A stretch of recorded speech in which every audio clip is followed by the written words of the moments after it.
महाकारुणिक भगवान गौतम बुद्ध जी के चरणों में कोटि कोटि नमन करते हुए, बोधिसत्व बाबा साहेब जी के चरणों में कोटि कोटि नमन करते हुए आप सभी को मेरा गर्व से नमो बुद्धाय जय भीम।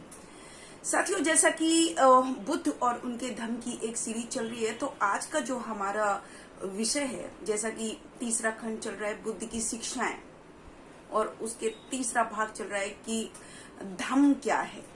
तो कल का जो एपिसोड था उसमें हमने देखा था कि जीवन की निर्मलता को बनाए रखना ही धम्म है, और आज का जो हमारा विषय है वो है कि जीवन में पूर्णता प्राप्त करना धम्म है।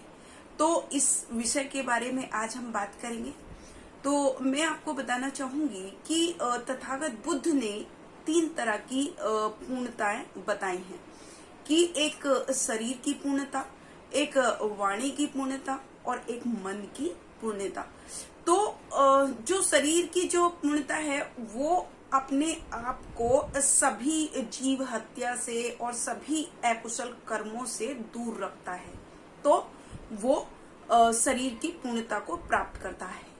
और जो वाणी की जो पूर्णता होती है वो ये होती है कि जितने भी मतलब वो कभी भी चुगली नहीं करता, कभी झूठ नहीं बोलता, और इस तरह के कोई काम नहीं करता जो दूसरों के अहित में हो। तो फिर वो अपनी वाणी से कोई गलत बात नहीं बोलता जिसको दूसरों को दुख पहुंचे। तो अगर वो ऐसा करता है तो उसको वाणी की पूर्णता प्राप्त होती है। अब तीसरा है मन की पूर्णता। मन की पूर्णता क्या है? तो मन की पूर्णता के लिए तथागत बुद्ध का जो शिक्षा है वो कहती हैं कि उन्होंने कहा कि आसर्वो और चित्त मलो, यानी कि दोषों से और चित्त में जितने भी दोष है, जितने भी मल है, उनको पूर्णतः समाप्त करना।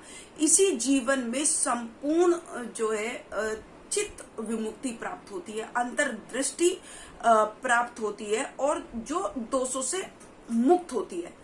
और इसी अंतर्दृष्टि के अनुसार वो विहार करता है, और इसी को ही मन की पूर्णता कहते हैं।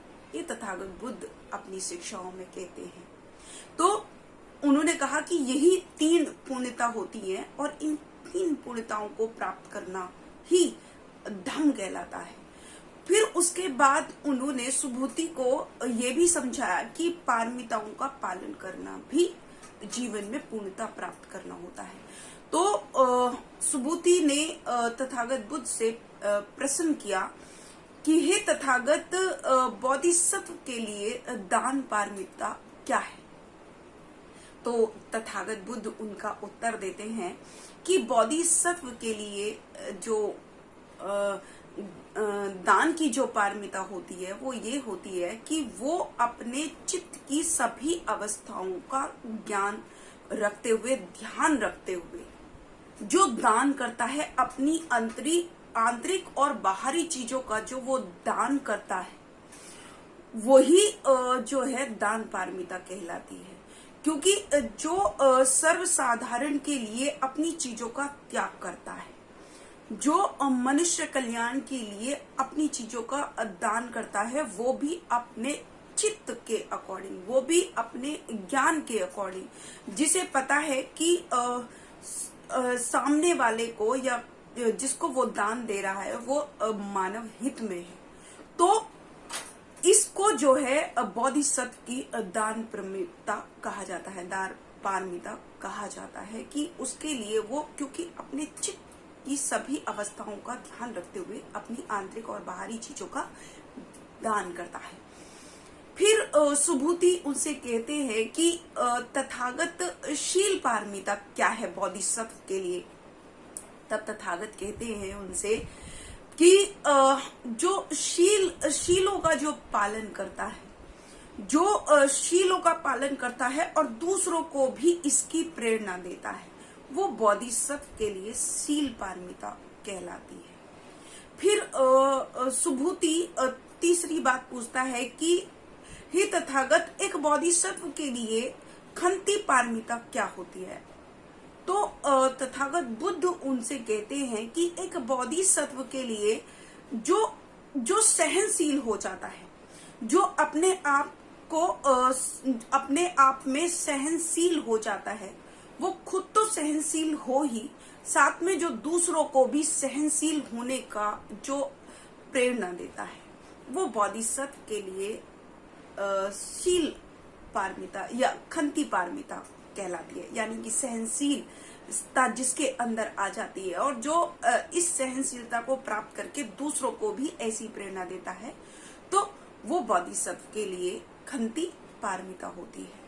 फिर सुबूति उनसे आगे पूछते हैं कि हे तथागत, वीर्य जो है पारमिता क्या होती है, वीर्य पारमिता क्या होती है?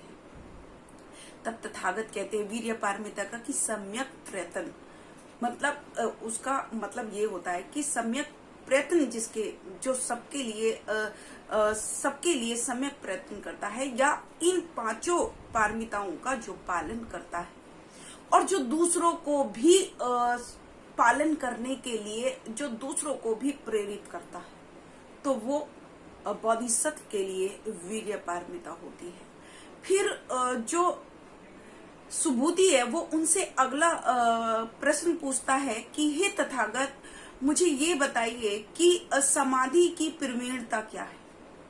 तब तथागत बुद्ध उनसे कहते हैं कि हे सुबूति, वो उत्तर देते हैं कि जो सभी जो ध्यान होते हैं, जो सभी ध्यानों का जो कुशलता से ध्यान करता है, जो अपने कुशल कर्मों से जो एक जगह बैठ के अपने चित्त को जो एकाग्र करता है, जो चारों ध्यानों की प्राप्ति करता है और वो दूसरों को भी ध्यान प्राप्ति की प्रेरणा देता है, वो समाधि पारमिता होती है।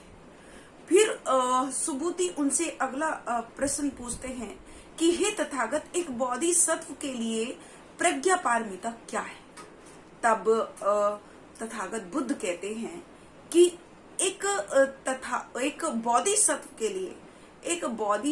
के लिए प्रज्ञा वो होता है, प्रज्ञा पारमिता वो होती है जो अपनी भौतिक और अभौतिक चीजों में या वस्तुओं में नहीं फंसता, जो अपने चित्त को, अपनी बुद्धि को जागरूक रखता है, जो अपनी बुद्धि के अनुसार ऐसी किसी चीज में नहीं फंसता जो मानव कल्याण के अहित में हो।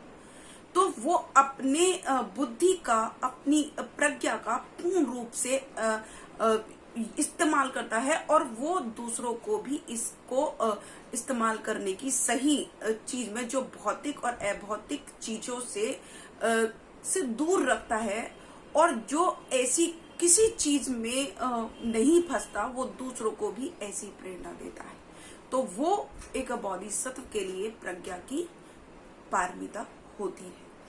तो तथागत बुद्ध जो कहते हैं, वो कहते हैं कि जिस भी व्यक्ति ने इन पारमिताओं का पालन कर लिया और सारे कुशल जिसका मन जो है सभी आसक्तियों से दूर रहता है, जिसका मन जो है एकाग्र है, जिसने अपनी शरीर की पूर्णता प्राप्त कर ली हो, जिसने अपनी वाणी की पूर्णता को प्राप्त कर ली हो, जिसने अपनी मन की पूर्णता को प्राप्त कर लिया हो, जो इन पूर्णताओं को प्राप्त कर लेता है और दूसरों को भी इनको प्राप्त करने की प्रेरणा देता है, वही उसी को ही बोधिसत्व कहते हैं, उसी को ही एक जागरूक इंसान या मनुष्य कहते हैं।